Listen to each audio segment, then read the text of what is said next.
In the turbulent spring of 1865, as the Civil War ground to its bloody conclusion, and as the 13th Amendment officially abolished slavery throughout the United States, a 7-year-old black girl in rural Georgia began to demonstrate abilities that would challenge every assumption that white society held about black intelligence, about human memory, and about the limits of what a child's mind could accomplish.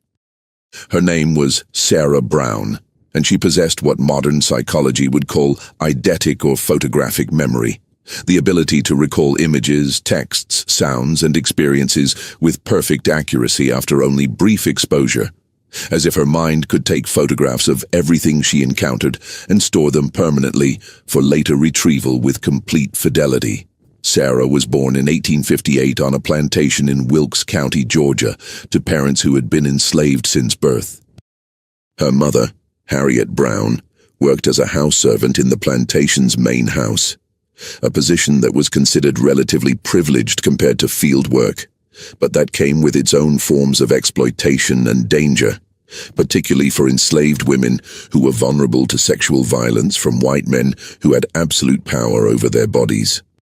Her father, whose name was never recorded in any surviving documents, was believed to have been one of the field workers on the same plantation, though some whispered that he might have been a white overseer, a common enough occurrence in a system where enslaved women had no ability to refuse sexual advances from men who held power over their lives.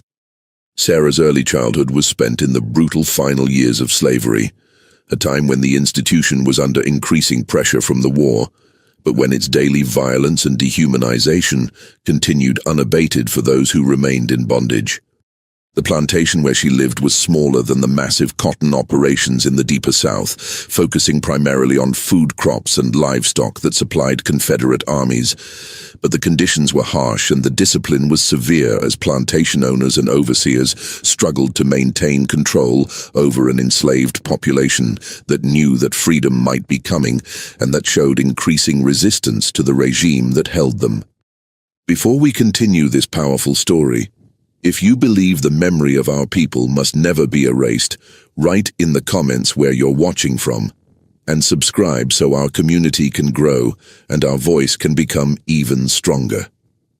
Now we return to the story of Sarah Brown, the girl with a photographic memory. When Union forces moved through Georgia in late 1864 and early 1865 during Sherman's march to the sea and then northward through the Carolinas, the social order of slavery began to collapse, even before legal emancipation. Enslaved people fled plantations when Union troops approached, sought protection with Northern armies, or simply stopped working and began acting as free people, even before the law recognized their freedom. The plantation where Sarah lived experienced this collapse. Many of the enslaved workers fled, the white family abandoned the property temporarily, and the remaining black people were left in a state of uncertain freedom, no longer enslaved in practice, but not yet legally free, and with no resources or infrastructure to support them. When emancipation came officially in 1865, Sarah was 7 years old enough to have clear memories of slavery, old enough to have experienced its trauma and witnessed its violence, but young enough that her development and education would be shaped primarily by the new, if deeply imperfect, reality of freedom. Harriet and Sarah remained in Wilkes County like many newly freed people who had nowhere else to go and who lacked the resources to migrate to other regions where opportunities might be better. They moved to Washington, Georgia, the county seat, where a settlement of freed black people had quickly formed as former slaves clustered together for mutual support, protection, and the hope of building new lives. Life in Washington in 1865-1866 was precarious and difficult for freed black people. Employment was scarce and poorly paid when it could be found at all.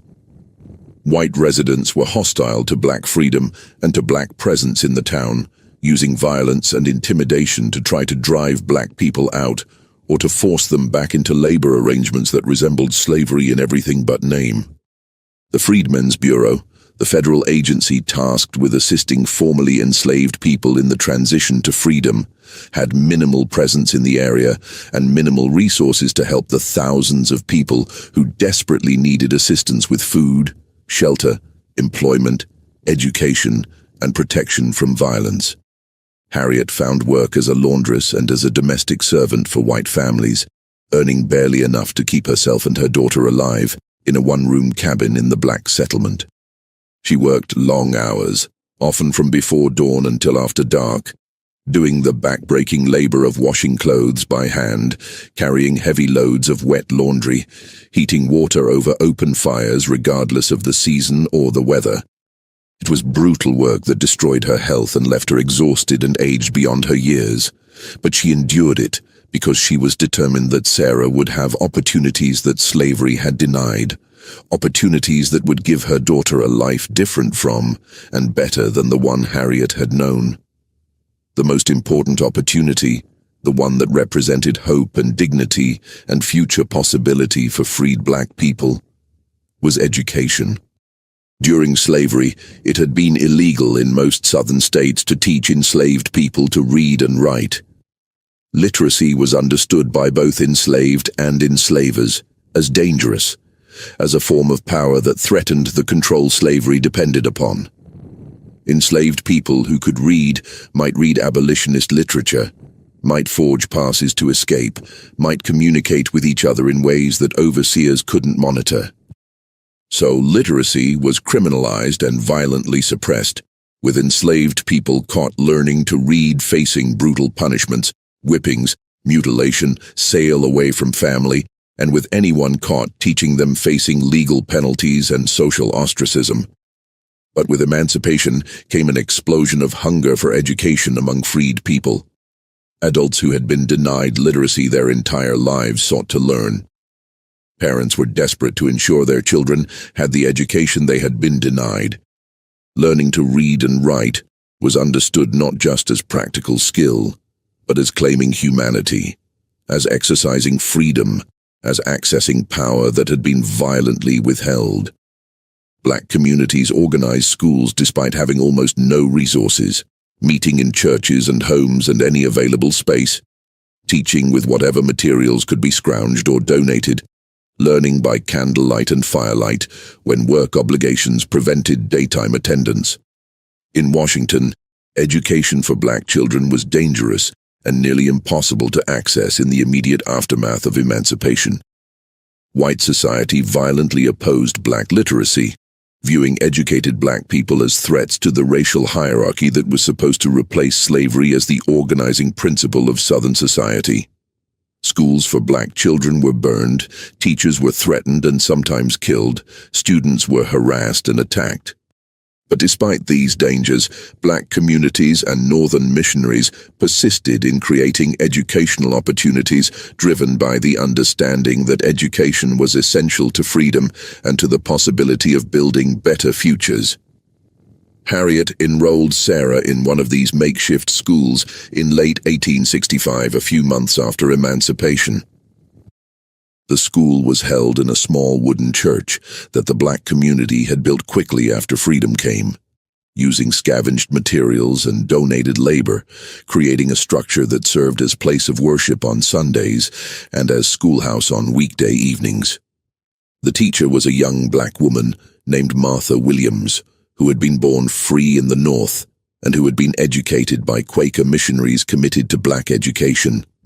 Martha had come south after the war as part of the wave of idealistic northern teachers who believed that education could help freed people claim full citizenship and could help build a more just society in the South. Classes were held by candlelight and firelight after sunset, when students who worked during the day could attend.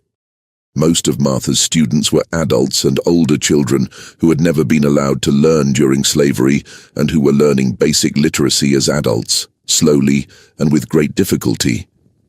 But she also had younger children like Sarah, who were beginning their education without the burden of years spent being told they couldn't learn, who approached literacy with the natural enthusiasm and quick learning that children bring to new skills. It was in Martha Williams's classroom in the winter of 1865-1866 that Sarah's extraordinary memory first became obvious and undeniable to observers beyond her own family. Martha was teaching basic literacy, the alphabet, simple words, the connections between letters and sounds that are the foundation of reading.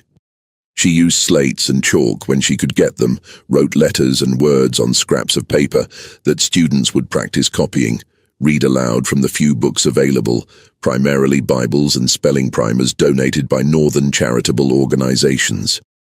Most of her students were learning slowly and with difficulty, as anyone would when starting from complete illiteracy, and when able to attend school only sporadically because of work obligations, and when learning by inadequate light with inadequate materials, and when exhausted from long days of labor.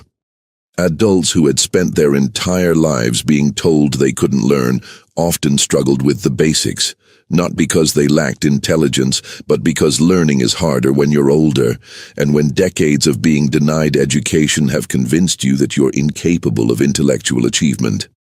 But Sarah was different in ways that Martha had never encountered in her several years of teaching. After a single lesson on the alphabet, Sarah could recite all 26 letters forward and backward without error, could identify each letter by sight, could write each letter from memory. After one reading of a simple Bible passage, Sarah could recite it word for word, maintaining the exact wording and punctuation and even the rhythm and cadence that Martha had used when reading aloud. When Martha wrote words on the slate board and then erased them, Sarah could tell her exactly what had been written and where each word had been positioned on the board, as if she were still looking at the slate even though it had been erased. It was as if Sarah's mind was capturing everything she saw and heard with perfect fidelity, and storing it permanently for instant and complete recall. Martha initially thought Sarah must have been secretly educated before coming to her school, despite the legal prohibitions on teaching enslaved people to read. Perhaps Harriet had been literate and had taught her daughter in secret, or perhaps someone else on the plantation had taken the risk of teaching Sarah. But when Martha asked Harriet about this, the response was unequivocal. Sarah had never been taught anything before coming to the school. Harriet herself was completely illiterate, had never been allowed to learn during slavery, had no way to teach her daughter, even if she had wanted to risk the brutal punishments that would have followed if they had been caught. Sarah's abilities were as surprising and mysterious to her mother as they were to her teacher. To test whether Sarah's abilities were as extraordinary as they appeared, Martha began showing her increasingly complex materials, longer Bible passages, pages from geography books and histories, mathematical tables, anything she could find among the limited materials available. And Sarah could reproduce all of it from memory after a single brief viewing. When shown a page of text for just a few seconds, Sarah could recite the entire page, word for word, maintaining the line breaks and paragraph structure as if she were reading from the page, even though it was no longer in front of her, and even though she had seen it only briefly. When shown a map, even a complex map showing multiple countries or states with rivers and mountains and cities marked, she could draw it from memory with remarkable accuracy, reproducing the shapes and relative positions and even small details, like decorative borders and compass roses and the specific fonts used for labels. When shown a drawing or illustration from a book, she could reproduce it with impressive fidelity to the original, capturing not just the main elements but small details of shading and proportion and perspective that most people wouldn't notice consciously or wouldn't remember even if they did notice them. When Martha read her lists of random information, strings of numbers, series of unrelated words, sequences of dates and names, Sarah could repeat them back perfectly, could recall them hours or days later, could recite them forward or backward or starting from any point in the sequence. Martha Williams was both amazed by and troubled by what she was witnessing. Sarah's abilities were extraordinary and clearly represented intellectual capacity that was exceptional by any standard. This was evidence that directly contradicted every racist theory about black intellectual inferiority that white society used to justify slavery and continued oppression. If a 7-year-old black girl with no formal education and no access to books or resources could demonstrate memory abilities that exceeded what university-educated white adults could achieve, then the entire edifice of scientific racism and claims about natural racial hierarchies was exposed as the lie it had always been. But Martha also understood that Sarah's gifts would make her a target in the violent and unstable context of Reconstruction-era Georgia. Exceptional abilities in a black child would draw attention, would create interest among whites who might want to study her or exploit her, or who might feel threatened by evidence of black genius that challenged their worldview. In a time and place where black success and black excellence were seen as threats to white supremacy, Sarah's perfect memory could bring danger rather than opportunity. Martha consulted with other members of the black community, with ministers and teachers and elders, who had experience navigating the dangers of being black in the South, who understood the delicate calculations required to survive in a society that was nominally free but was actually structured to maintain white domination through violence and intimidation. The consensus was clear and unanimous. Sarah's abilities should be kept as quiet as possible. She should be taught and encouraged and given every opportunity to develop her gifts. But she should not be displayed publicly or talked about outside the black community. The community needed to protect her from the attention that might otherwise destroy her. This protective secrecy lasted only a few months before circumstances forced Sarah's gifts into public visibility in ways that would change her life permanently, and that would create one of the most disturbing and least known cases of exploitation and suppressed genius in Reconstruction history. In the spring of 1866, a white physician named Dr. Charles Morrison came to Washington, Georgia, as part of a Freedmen's Bureau mission to assess the health and living conditions of newly freed black people in the region. Dr. Morrison was from Pennsylvania, had served as a Union Army surgeon during the war, and considered himself sympathetic to black people and supportive of their advancement, though his sympathy was paternalistic and condescending and was mixed with scientific racism and assumptions about black inferiority that were nearly universal among white people of his era, even those who opposed slavery and supported emancipation. Dr. Morrison's work with the Freedmen's Bureau involved conducting basic medical examinations of freed people, documenting living conditions and health problems, and writing reports that were supposed to help the Bureau determine what resources and assistance were needed in different areas. As part of this work, he visited the black settlement in Washington where Sarah and Harriet lived, examining people who had various ailments and injuries and chronic conditions that resulted from years of slavery's brutal treatment of black bodies. During his visit to Washington, Dr.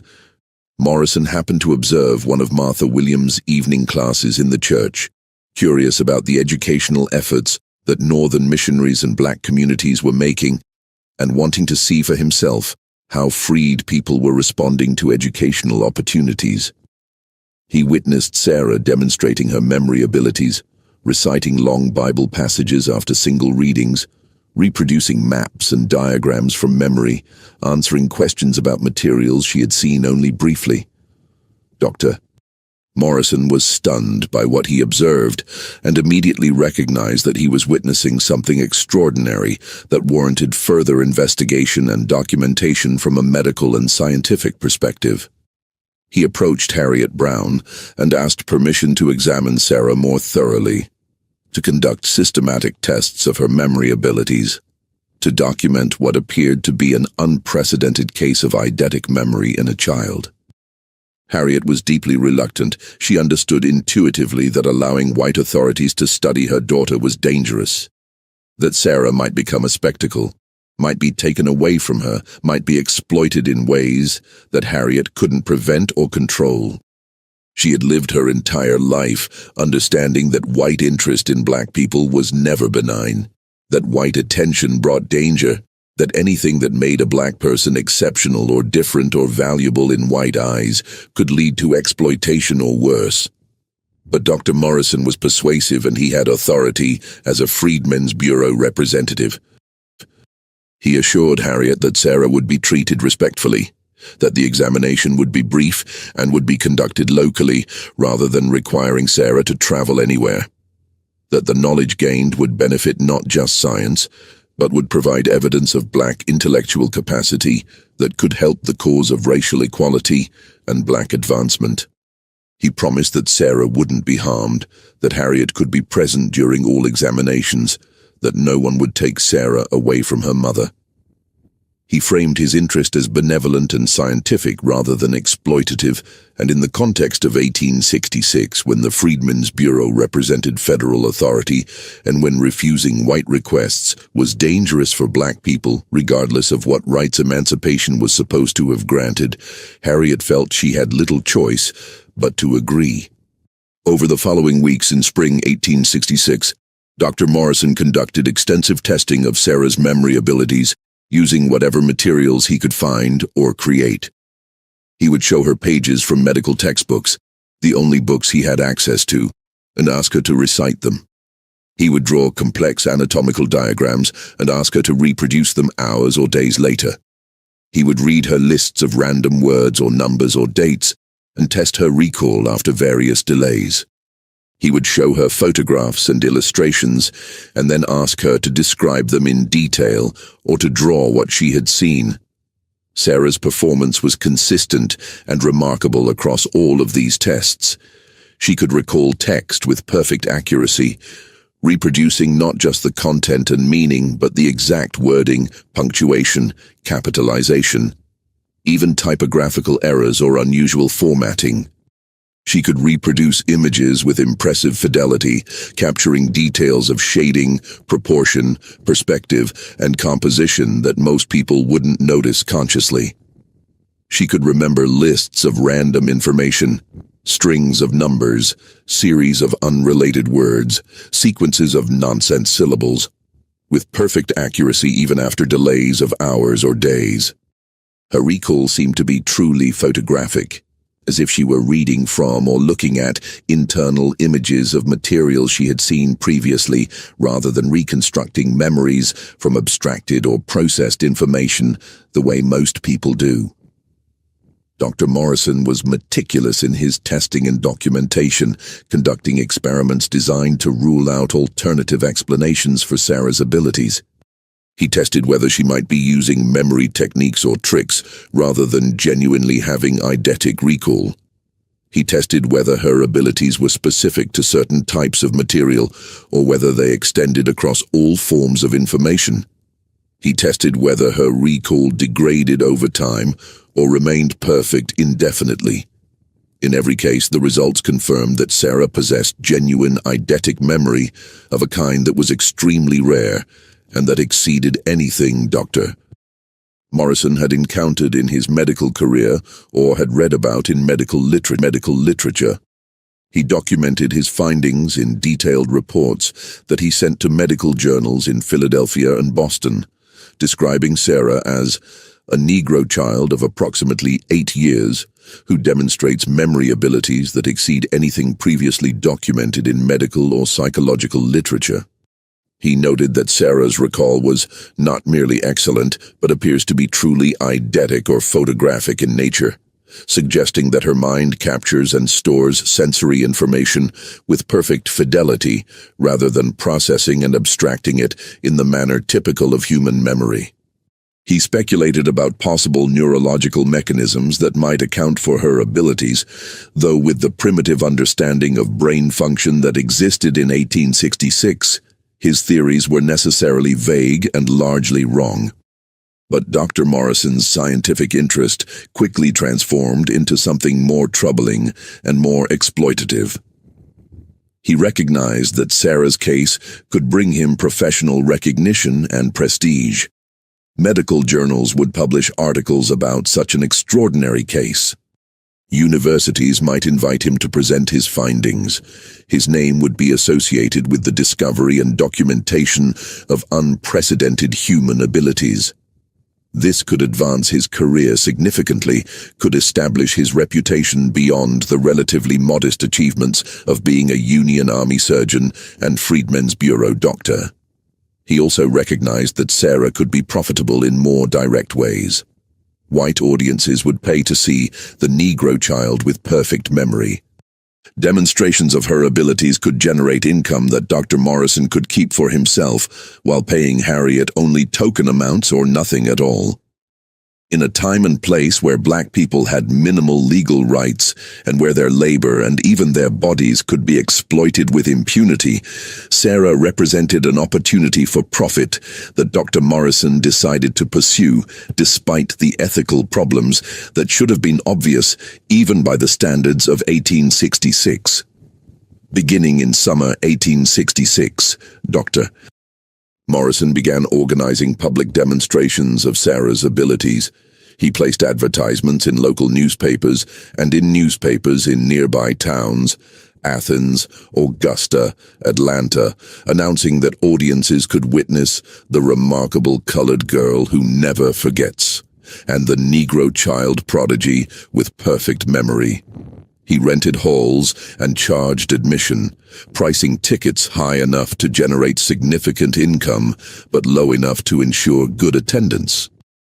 The demonstrations were advertised as both scientific exhibitions and as entertainment, promising audiences that they would witness abilities that defied medical explanation and that proved the wonders of the human mind. The demonstrations followed a consistent format that Dr. Morrison refined over multiple performances.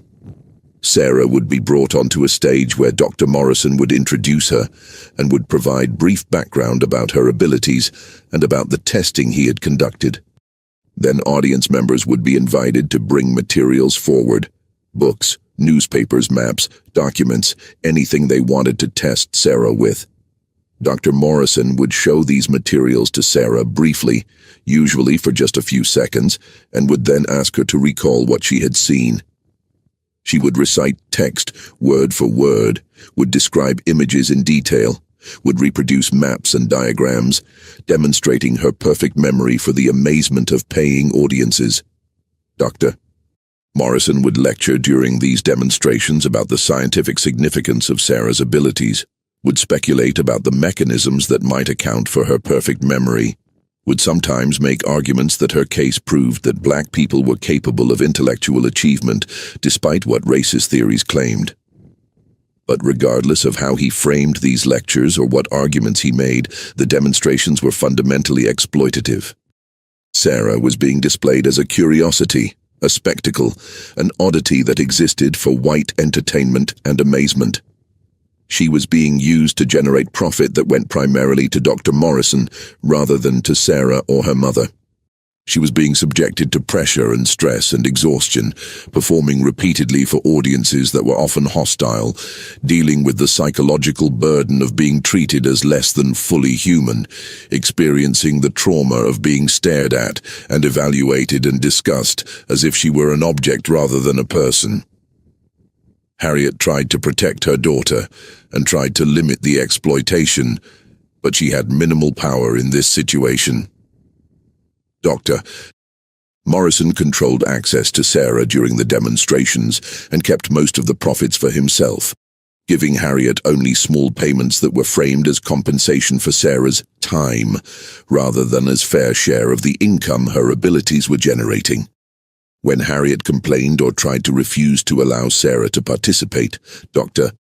Morrison would threaten to have Sarah taken away through legal mechanisms, would remind Harriet that as a black woman, she had no legal standing to resist white authority, would make clear that continued resistance would result in consequences far worse than the exploitation Harriet was trying to prevent.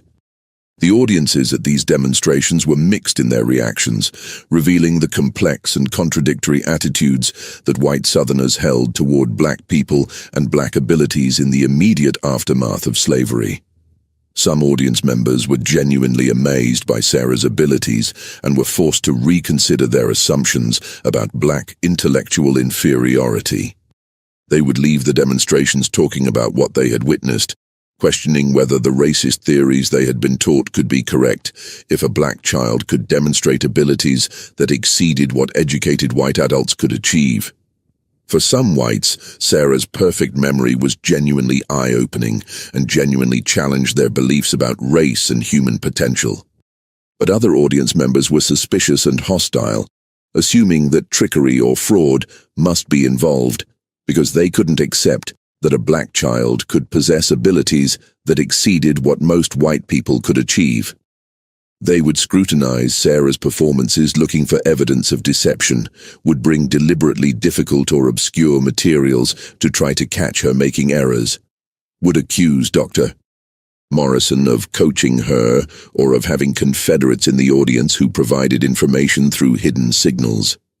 Some would leave the demonstration still convinced that the whole thing was a fraud, their racist beliefs protected from challenge by their refusal to accept evidence that contradicted those beliefs. Still, other audience members were disturbed and threatened by Sarah's gifts, viewing them as unnatural or as evidence of demonic influence or as something that shouldn't exist, regardless of how real the abilities clearly were. They would frame Sarah's memory as unnatural, as something that violated the proper order of creation, as evidence that something was wrong with her rather than as indication of exceptional ability. Some would invoke religious explanations, suggesting that Satan had given Sarah her abilities to deceive people or to challenge divine order, refusing to celebrate or honor abilities in a black child that they would have praised as God-given if demonstrated by a white child. The religious interpretation of Sarah's abilities became increasingly prominent and increasingly problematic as the demonstrations continued through summer and fall of 1866. White ministers began attending the demonstrations and began using Sarah's case in their sermons, though they disagreed dramatically about what her abilities meant and how they should be interpreted. Some ministers preached that Sarah's perfect memory was a gift from God that proved black people were fully human and deserving of equal rights. That God had blessed this child as a sign that black people should be treated with dignity and respect. These ministers used Sarah's case to argue for racial equality and for black advancement, claiming that her abilities were evidence of God's favor toward freed people and proof that claims about black intellectual inferiority were false and sinful.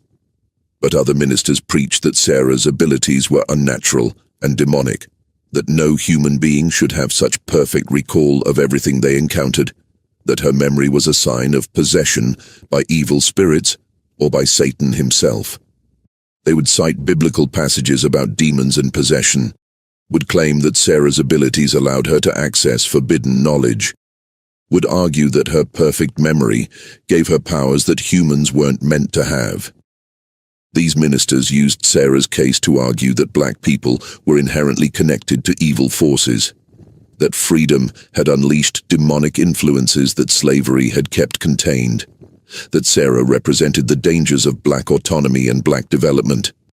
These theological debates became increasingly heated and increasingly public, with different denominations and different ministers taking opposed positions about what Sarah represented and how her abilities should be understood. Sarah's case became a focal point for broader religious arguments about race, about human nature, about the relationship between the natural and supernatural, about what emancipation meant for the social and spiritual order of Southern society. And through all of these debates, Sarah herself remained voiceless and powerless, a child whose extraordinary gifts had made her the subject of adult conflicts and ideological battles that she couldn't control and couldn't escape from. The turning point that would make Sarah's situation even more dangerous, and that would ultimately lead to the suppression of her case, came in the fall of 1866, when her demonstrations and her perfect memory began to touch on subjects that white society desperately wanted to forget and to suppress. During one demonstration in late October, an audience member, perhaps intending to test Sarah or perhaps genuinely curious about the limits of her abilities, brought forward a page torn from a wartime newspaper.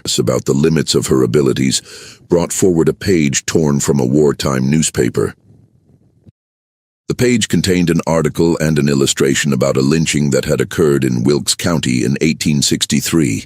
During the war years, when Confederate authorities and local white vigilantes had used terror and violence to suppress any hint of black resistance or of sympathy for Union causes. Dr. Morrison, who hadn't screened the material before it was shown to Sarah, allowed the demonstration to proceed. Sarah looked at the newspaper page briefly, for perhaps 5 or 10 seconds. Then, when asked to recall what she had seen, she recited the article word for word in her clear, precise voice that carried to every corner of the hall. The article described how a black man named Joshua had been accused of encouraging other enslaved people to flee to Union lines, how he had been captured by Confederate authorities, how he had been hanged publicly as a warning to others. Sarah recited all of these details exactly as they appeared in the article. Then she described the illustration that accompanied the article, a woodcut showing the lynching scene with multiple figures visible, including the victim and the white men who had carried out the killing. And then Sarah did something that Dr. Morrison hadn't expected and couldn't stop.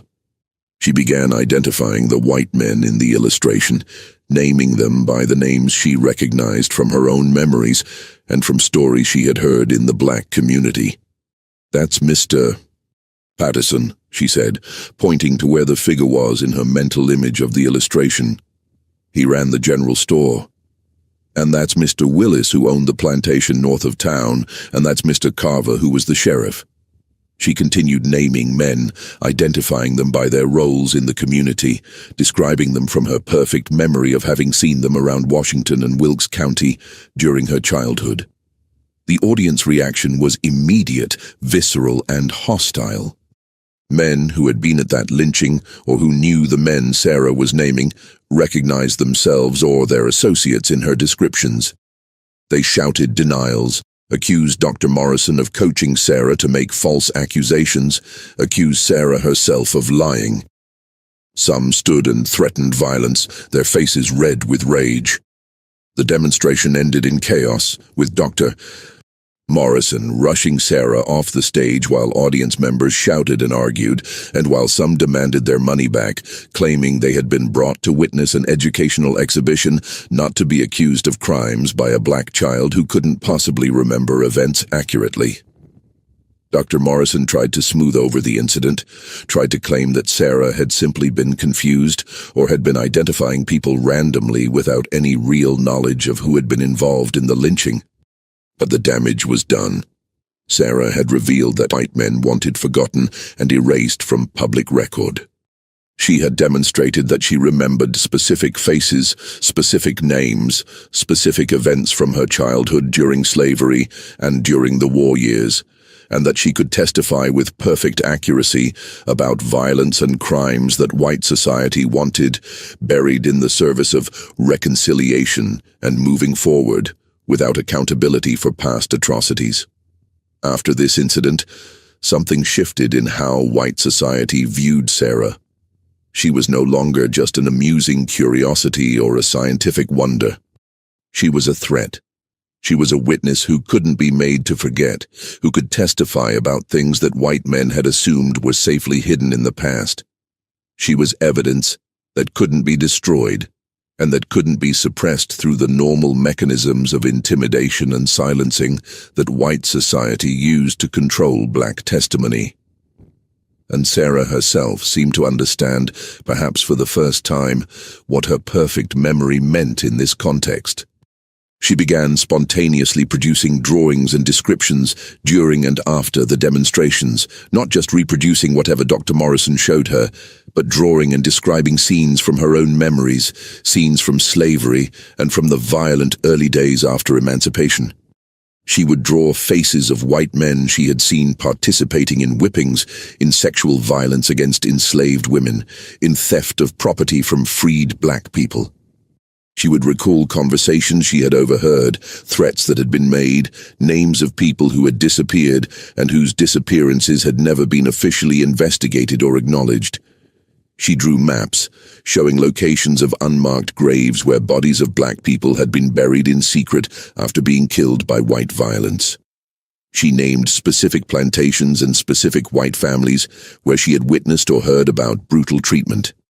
She recalled details about fraud in labor contracts that were supposed to pay freed people for their work, but that used various tricks to ensure black workers remained in debt. She recalled specific incidents of violence used to suppress black political organizing and black attempts to claim the rights that emancipation was supposed to have granted.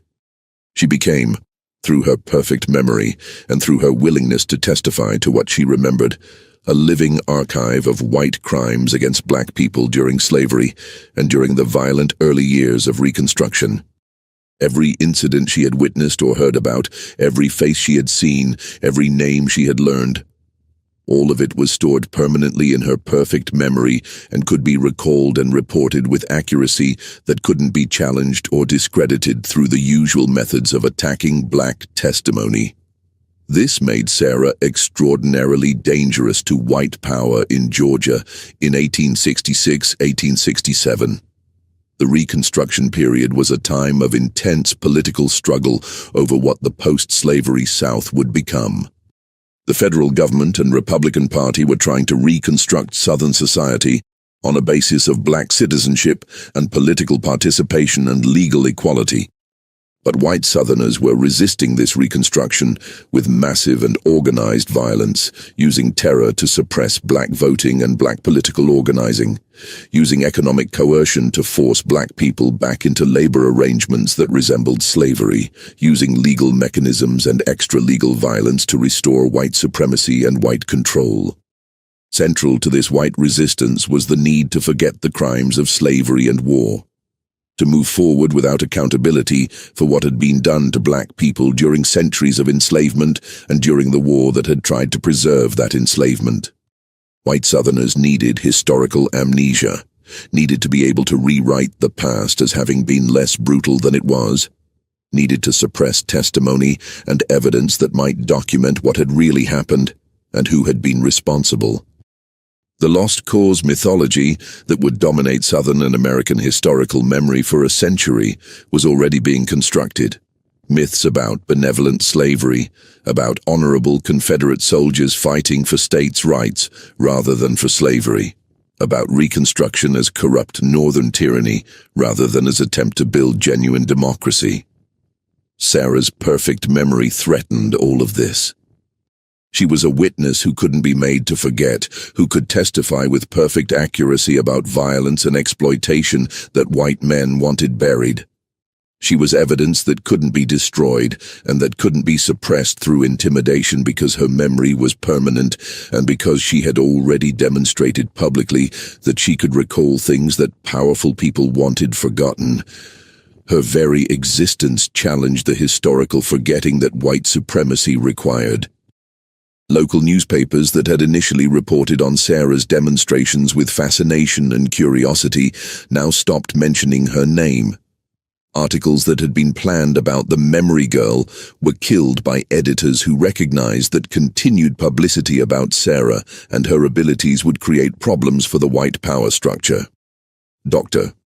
Morrison, who had been organizing and profiting from Sarah's public appearances, suddenly found himself under intense pressure from local white authorities to stop the demonstrations immediately and to cease drawing attention to the brown girl's memories. He received threats, veiled at first, then increasingly explicit, making clear that continuing to display Sarah and to allow her to testify about what she remembered would result in violence against him and against Sarah and Harriet. White men who had attended the demonstrations and who had been disturbed by Sarah naming names and recalling violence visited Dr. Morrison privately and told him in unmistakable terms that the demonstrations must stop, that Sarah must be silenced, that if he continued to profit from exploiting her memory, he would face consequences that would make him regret ever coming to Georgia. By early 1867, Dr. Morrison had capitulated completely to this pressure. He stopped organizing demonstrations, stopped testing Sarah, stopped talking about her case publicly. By March 1867, he had left Georgia entirely. returning to Pennsylvania and abandoning the work he had been doing with the Freedmen's Bureau. He took with him all of his notes and documentation about Sarah's case, all of the detailed records of his testing, all of the measurements and observations, all of the examples of Sarah's perfect recall that he had so meticulously documented. He never published his findings in medical journals as he had initially intended and as he had promised Harriet he would do. The detailed reports he had written describing Sarah's abilities, which he had told Harriet would help prove black intellectual capacity and would advance the cause of racial equality, were stored away in his private papers and were never submitted for peer review or scholarly discussion. The case that had seemed poised to revolutionize understanding of human memory and that had seemed to offer powerful evidence against scientific racism simply disappeared from scientific discourse, suppressed not through academic critique or through questions about research methodology, but through political and social pressure from whites who couldn't tolerate the implications of Sarah's perfect recall and perfect testimony. Sarah and Harriet were left in Georgia, more vulnerable than before because they were now known to white authorities as sources of dangerous memory and dangerous testimony. The protection that Dr. Morrison's presence and federal authority had provided, minimal as it had been, was gone. They were exposed to retaliation and to violence with no one to protect them or to intervene on their behalf. The black community did what it could to protect them, but resources were limited and the dangers were real and pervasive. They moved from Washington to Augusta in summer 1867, hoping that a larger city might offer more anonymity and more safety. Augusta had a substantial black population, had some federal troops presence that might offer protection, had more opportunities for employment and education. Harriet found work as a laundress, the same back-breaking labor she had been doing in Washington. Sarah continued to attend school when possible, though her formal education was constantly interrupted by the need to work, to help support them, and by the general chaos and danger of Reconstruction-era Georgia, where violence against black people was constant, and where black institutions like schools and churches were frequent targets of white terrorism. In Augusta, Sarah came to the attention of a black church community, and specifically of a minister named Reverend Thomas Wilson, who ran a school for freed children in connection with his African Methodist Episcopal Church. Reverend Wilson had heard stories about Sarah's remarkable memory. Stories had spread through black communities despite white efforts to suppress knowledge of Sarah's case, and he was committed to protecting her and to helping her develop her gifts in ways that served the black community rather than entertaining white audiences or exposing her to danger from whites who feared what she could remember and testify to. Under Reverend Wilson's protection and guidance from 1867 onward, Sarah's education continued and deepened, and her abilities were directed toward purposes that the black community chose rather than purposes that white exploitation imposed. She became a living repository of community history and collective memory. Families who had been separated during slavery would bring her photographs of loved ones they had been separated from, would tell her stories about parents or children or siblings who had been sold away, would share what information they had about where those people might have been taken. Sarah would memorize all of it, the faces in photographs, the names and relationships, the fragments of information about locations and sales and last known whereabouts. She became a human archive, storing information about black families and black history that had no other permanent record and that would have been lost forever if it had depended solely on written documentation that most black people had no ability or resources to create. Elderly, formerly enslaved people would seek out Sarah to tell her their stories, wanting someone to remember what they had lived through, wanting their experiences to be preserved somewhere even if white society refused to acknowledge or document the realities of slavery and its aftermath. Sarah would listen with perfect attention and would remember everything: names, dates, places, specific details about work and family, and resistance and survival and loss. She could recall these stories years later with perfect accuracy, could answer questions about people and events that had no other documentation, could serve as a living connection to a past that was rapidly being forgotten or deliberately erased by the forces of white historical revisionism that were already beginning to construct the lost cause mythology and to rewrite slavery as benevolent and Reconstruction as tragedy. For several years, from 1867 to around 1870, Sarah lived in Augusta and functioned as a community historian and keeper of collective memory, protected by Reverend Wilson's church and by community members who recognized the value and importance of her gifts when they were used to serve black memory and black history rather than white curiosity or white profit. She attended school when possible and demonstrated extraordinary academic abilities that went far beyond her perfect memory. She learned to read and write with remarkable speed, progressing from basic literacy to sophisticated reading comprehension in months, rather than the years it typically took. She mastered mathematics and geography and history far beyond what would normally be expected for a child her age. Teachers reported that Sarah could read a textbook once and could then answer any question about its contents from memory, that she never needed to review or study material because she retained everything perfectly after a single exposure.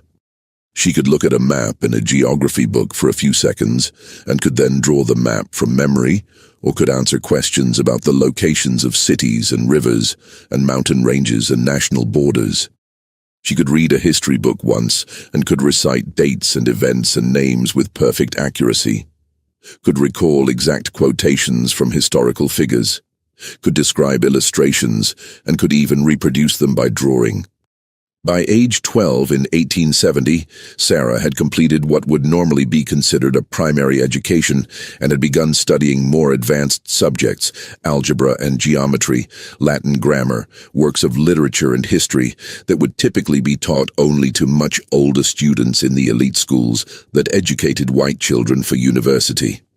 Her teachers were amazed by her abilities and were convinced that she could excel at the highest levels of education if she could access opportunities that were almost entirely closed to black students, especially black female students, in the South. But even within the relative safety of Reverend Wilson's church and the black community in Augusta, Sarah could not be entirely protected from white attention and white threats.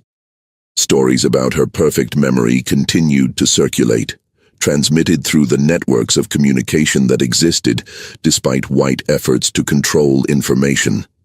Some whites were simply curious and wanted to witness Sarah's abilities for themselves, but others viewed her as a continuing threat, someone whose memory preserved testimony about crimes that needed to remain hidden, someone whose abilities challenged white supremacist ideology in ways that couldn't be tolerated. In 1870, when Sarah was 12 years old, there was a serious attempt by white authorities to have her forcibly taken for medical examination by white doctors who wanted to study her brain and who spoke openly about their desire to perform an autopsy after her death to determine whether there were physical differences in her brain structure that might account for her abilities. This wasn't pure scientific curiosity. It was part of broader efforts by white scientists and physicians to find biological justification for racial hierarchy, to identify physical differences between black and white brains that could be used to justify claims about black intellectual inferiority. The fact that Sarah demonstrated abilities that exceeded what most white people could achieve was threatening to these theories and needed to be explained in ways that didn't challenge racial hierarchy. Some white physicians theorized that Sarah's perfect memory might be associated with brain abnormalities or defects that made her exceptional, but also made her less than fully human in other ways. They wanted to examine her, to measure her, to document her in ways that would allow them to explain her abilities without having to acknowledge that a black child possessed genuine genius that couldn't be explained away through racist frameworks. The black community successfully resisted this attempt through collective action and through armed defense. When white authorities came to Reverend Wilson's church looking for Sarah, they found the building surrounded by black men who made clear that they would use force to prevent Sarah from being taken. Reverend Wilson negotiated with the authorities, invoking federal law and Freedmen's Bureau authority, making legal arguments about Sarah's rights and about the illegality of forcibly taking her for medical examination without her consent or her mother's consent. The authorities eventually backed down, but the threat remained clear. Sarah was not safe, would never be truly safe as long as she remained in the South, where her perfect memory was viewed as dangerous, and where black people had insufficient power to protect their own from white violence and exploitation. The decision was made by Harriet, by Reverend Wilson, and by other black community leaders that Sarah needed to leave the South entirely. In 1871, arrangements were made to send Sarah north to Philadelphia, where she could live with a family connected to the African Methodist Episcopal Church, and where she could attend the Institute for Colored Youth, a prestigious black educational institution that provided classical education to black students and that had a reputation for academic excellence and for preparing students for professional careers and for leadership roles in the black community. Harriet remained in Augusta. She couldn't afford to travel north, couldn't find employment there that would allow her to support herself, had her entire life and her limited social networks in Georgia, despite all the dangers and difficulties that entailed. The separation from her daughter was agonizing for both of them.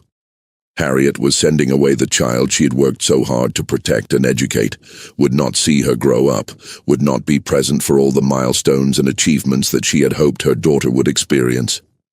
But she also understood that staying in the South would likely mean Sarah's abilities would be suppressed, would mean Sarah would face continuing danger and exploitation, would mean that the extraordinary gifts Sarah possessed would never be fully developed or used in ways that honored their significance. Sarah and Harriet maintained contact through letters after Sarah moved to Philadelphia. Harriet, who had learned basic literacy in the years since emancipation, would write to her daughter in careful, labored handwriting, and Sarah would respond with letters that demonstrated her increasingly sophisticated education and her continuing love for her mother. But they would never see each other again in person. Harriet died in 1879 from lung disease that resulted from years of breathing smoke and chemicals from laundry work. Sarah received news of her mother's death weeks after it occurred, too late to return for the funeral, even if she had been able to afford the journey. The grief of losing her mother while separated by hundreds of miles, of never having had the chance to say goodbye, of knowing that Harriet died without seeing her daughter one final time. This grief Sarah carried for the rest of her life, preserved with perfect clarity in her perfect memory, just like everything else she experienced. In Philadelphia, Sarah attended the Institute for Colored Youth from 1871 to 1876, receiving an education that was excellent by any standard and that was extraordinary by the standards of what was available to black students anywhere in America. The Institute's faculty were highly educated black teachers and white Quaker supporters who were committed to providing rigorous classical education to black students, teaching Latin and Greek and advanced mathematics and sciences and literature and history, preparing students to become teachers and ministers and professionals who could serve and lead the black community. Teachers at the Institute were amazed by Sarah's abilities from her first days at the school. She consistently scored perfectly on examinations, never missing a question or making an error. She could recite entire books from memory after reading them once. She could master complex subjects, higher mathematics, Latin grammar, scientific principles, after single exposures to material that other students needed weeks or months of study to learn. She excelled particularly in languages, learning Latin and French and beginning Greek with a speed and facility that suggested she would be able to master any language she chose to study. But Sarah's time in Philadelphia also revealed the limitations and the burdens of her perfect memory in ways that became increasingly clear as she grew older and as she accumulated more experiences and more memories. She could not forget anything, not just the academic material she studied for school, but also every painful experience, every trauma, every violence she had witnessed or experienced during slavery and during Reconstruction. Her memory preserved everything with perfect fidelity and perfect permanence. The brutalities of slavery that most people would gradually forget, or would process and integrate in ways that made them less overwhelming, remained perfectly vivid in Sarah's recall. She could remember specific instances of violence against her mother, specific threats from white men, specific scenes of suffering that she had witnessed as a young child. These memories didn't fade or become less painful over time. They remained as clear and as distressing as if they were happening in the present. Faculty and students at the Institute reported that Sarah would sometimes become overwhelmed by her memories, would have episodes where she seemed to be experiencing past traumas as if they were happening in the present moment, would struggle to distinguish between memory and current reality when her recall was so vivid and so complete that remembering felt subjectively identical to experiencing. She would sometimes freeze in the middle of activities, her expression vacant, clearly seeing something that no one else could see. And when she returned to awareness of her present surroundings, she would be shaking and distressed, having just relived some terrible memory with perfect clarity. Modern psychology would recognize these symptoms as consistent with post-traumatic stress disorder, though that diagnostic category didn't exist in the 1870s, and Sarah received no treatment or therapeutic support for the psychological burden her perfect memory created. Faculty tried to be supportive and understanding, but they had no framework for addressing the unique suffering that came from being unable to forget trauma, from having every painful memory preserved with permanent clarity, from lacking the natural forgetting and gradual fading of traumatic memory that allows most people to process and recover from terrible experiences over time. Sarah graduated from the Institute for Colored Youth in 1876 at age 18. Having completed an education that would have been impressive for any student, and that was extraordinary given her circumstances and given the limited educational opportunities that existed for black students even in the North. She was qualified to teach, to continue in higher education if such opportunities existed for black women, which they largely didn't in 1876, to contribute to black intellectual and cultural life in ways that would have honored her abilities and would have used her gifts for purposes she chose. But there are essentially no records of what happened to Sarah Brown after her graduation from the Institute in 1876. She disappears from the historical record almost completely. No marriage record, no death certificate, no employment records, no further correspondence or documentation of any kind that has been discovered despite extensive searches by historians who became interested in her case. It's as if she vanished, as if her existence simply ended when she was 18 years old, as if the person who possessed perfect memory and extraordinary intellectual abilities left no trace of her own continued life after that point. This disappearance from historical record is itself deeply mysterious and troubling. Several possibilities exist, none of them definitively provable with available evidence. Sarah might have died young, perhaps from illness or perhaps from suicide, if the burden of her perfect memory and her inability to forget trauma became unbearable. Black women in the 1870s had high mortality rates, and their deaths often went unrecorded or were recorded in ways that didn't connect to their earlier lives, making it possible that Sarah died without leaving documentary evidence that historians could later find and connect to her. Alternatively, Sarah might have deliberately erased her own presence from historical record, adopting a new name and a new identity to escape the attention and the dangers that her abilities had attracted throughout her life. This wouldn't have been unusual. Many black people changed their names after emancipation, either to mark the transition to freedom or to escape from past associations or to protect themselves from ongoing dangers.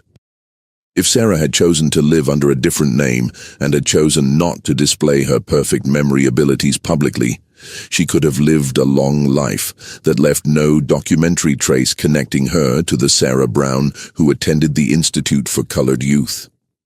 She might have married and taken her husband's name, might have moved to a different city or state where she wasn't known, might have deliberately chosen obscurity and privacy over public recognition.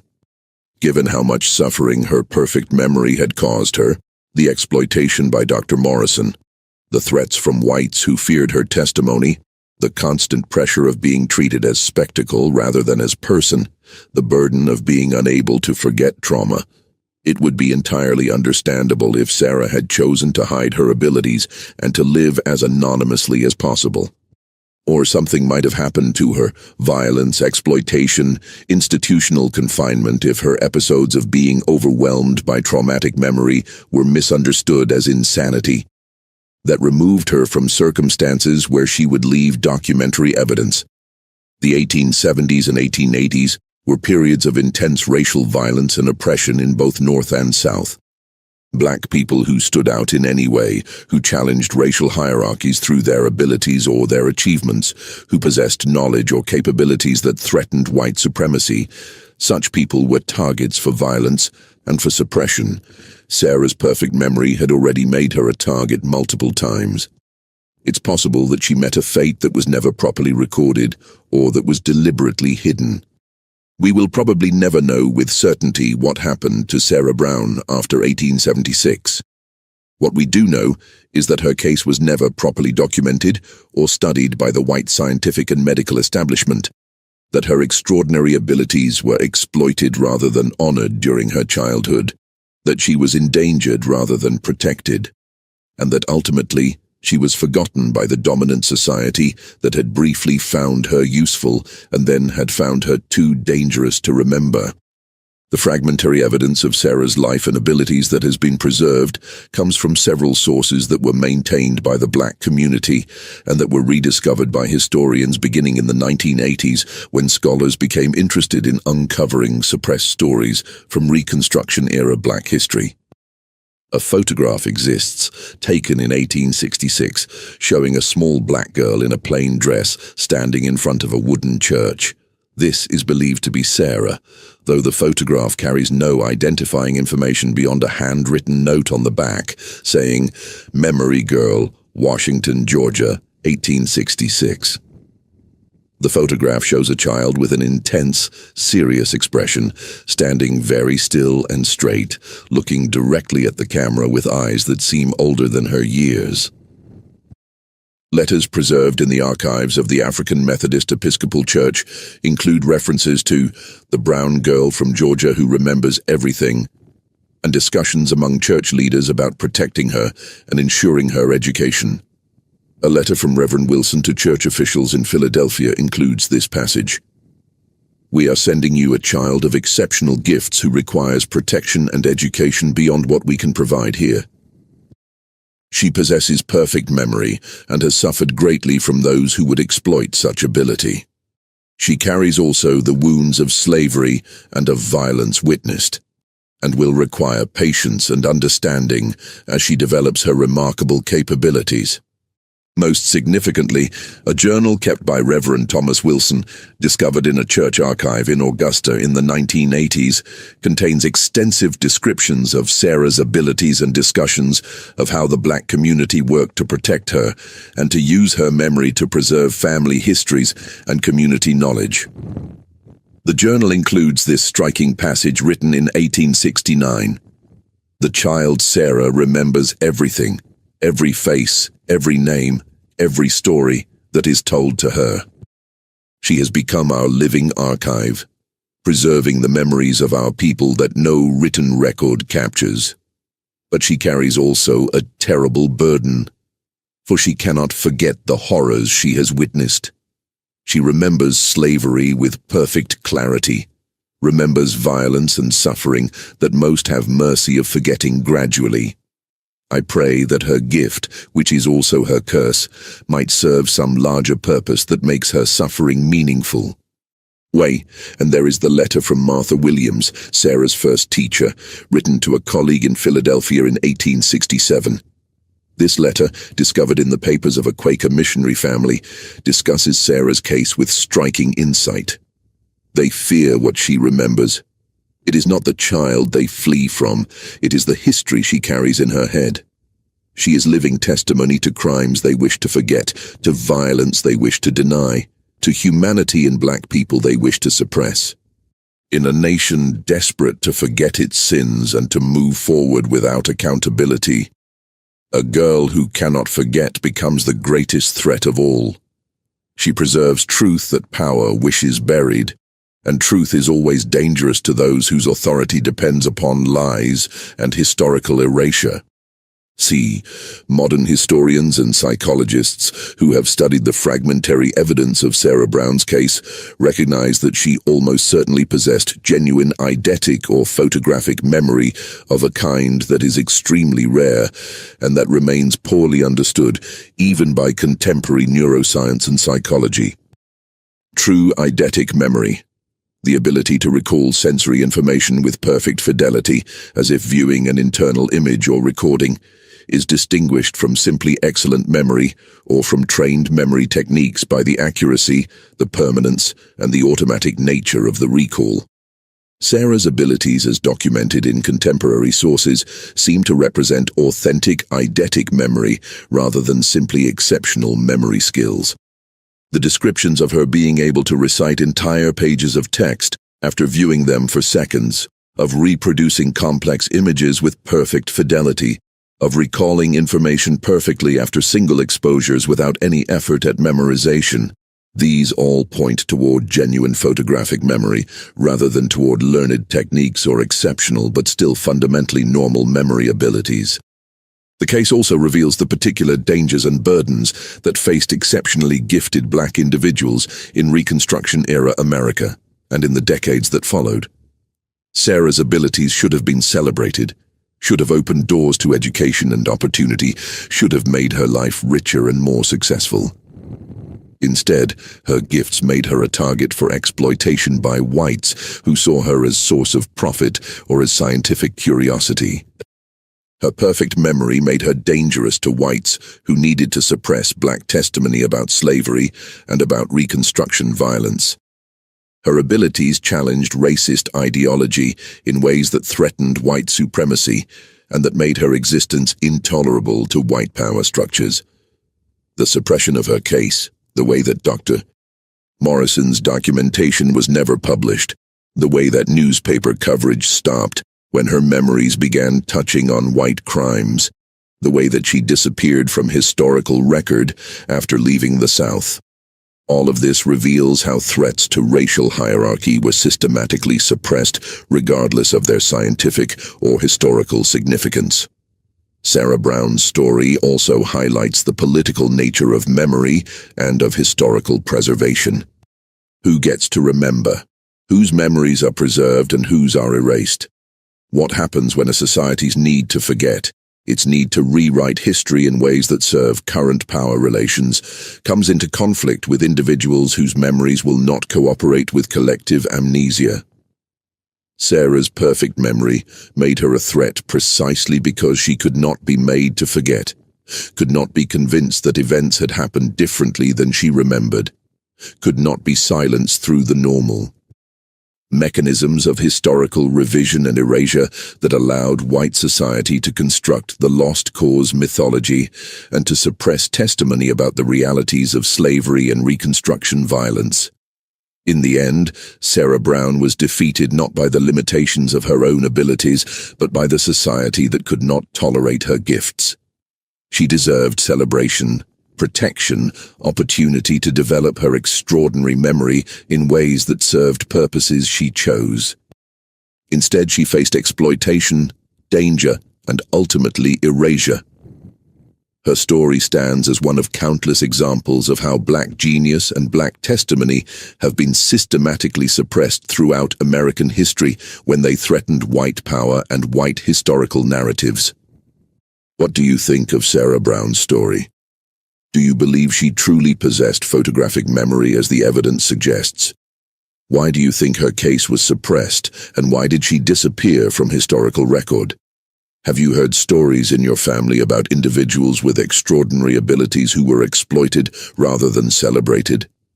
Share your thoughts in the comments below. If you found this story important and moving, subscribe to our channel, Hit that notification bell and share this video with others who need to understand that Black history contains countless stories of extraordinary people whose gifts were suppressed, whose testimonies were silenced, and whose very existence was erased when their abilities or their memories threatened white power. Remember that Sarah Brown's perfect memory should have been a blessing, but became a burden because she lived in a society that could not tolerate the truth she remembered, and that would rather destroy Black genius than acknowledge that it existed, and that it challenged every racist assumption about Black inferiority. Honor her memory by refusing to forget her story, and by committing to preserving and sharing the history. Some days feel off, like I'm standing but still falling. A little pain, a little tired, and no one to tell it all to. There are days that feel unsteady, like I'm drifting out of place. Every step just feels so heavy, with a smile I have to fake. A little hurt I keep inside me, a little weight I always hide, and 1,000 quiet worries I've been holding deep inside. There's no one here to tell it to, no one who would understand. So I carry all these feelings like they're slipping through my hands. A little broken, little lost, trying hard to just get through. All these nights I stay awake with everything I never say to you. I keep walking through the silence like it's all I've ever known. Every crowded room reminds me how it feels to be alone. There's no one here to tell it to, no one who would understand. So I carry all these feelings like they're slipping through my hands. A little broken, little lost, trying hard to just get through. All these nights I stay awake with everything I never say to you.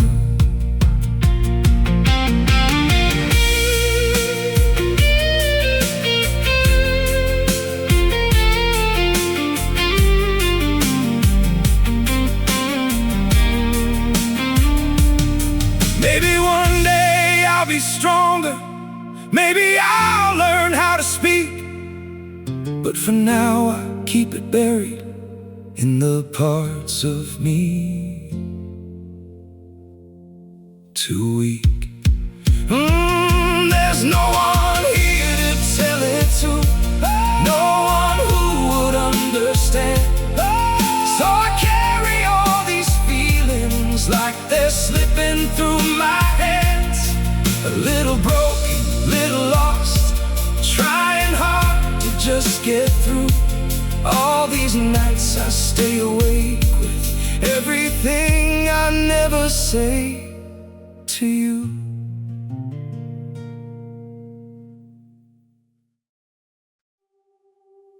I'm freezing, I'm bleeding, slowly fading away. But don't worry, I'm fine.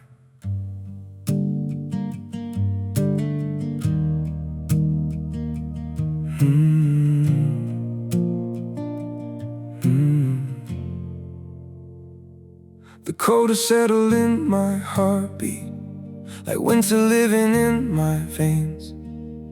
Every breath feels numb and fragile, every smile just hides the pain. I'm breaking quietly in silence, falling slow without a sound.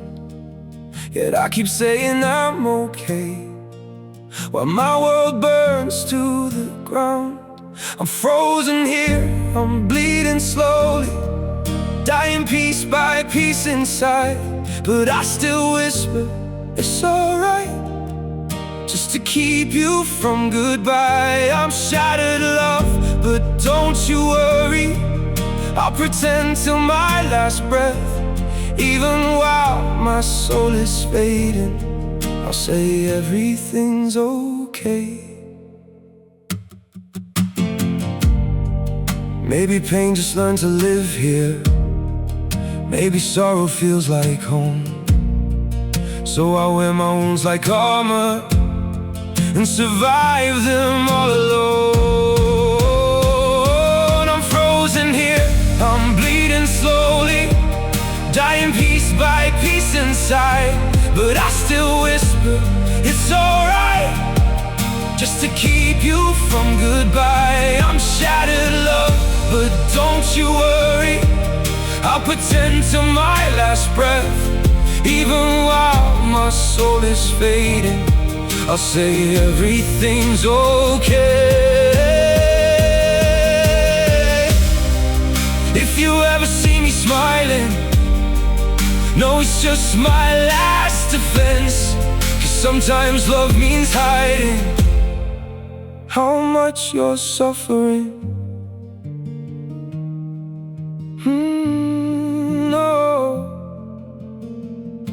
I'm frozen here, I'm bleeding slowly, dying piece by piece inside. But I still whisper, it's alright, just to keep you from goodbye. I'm shattered, love, but don't you worry. I'll pretend till my last breath. Even while my soul is fading, I'll say everything's okay. It's okay.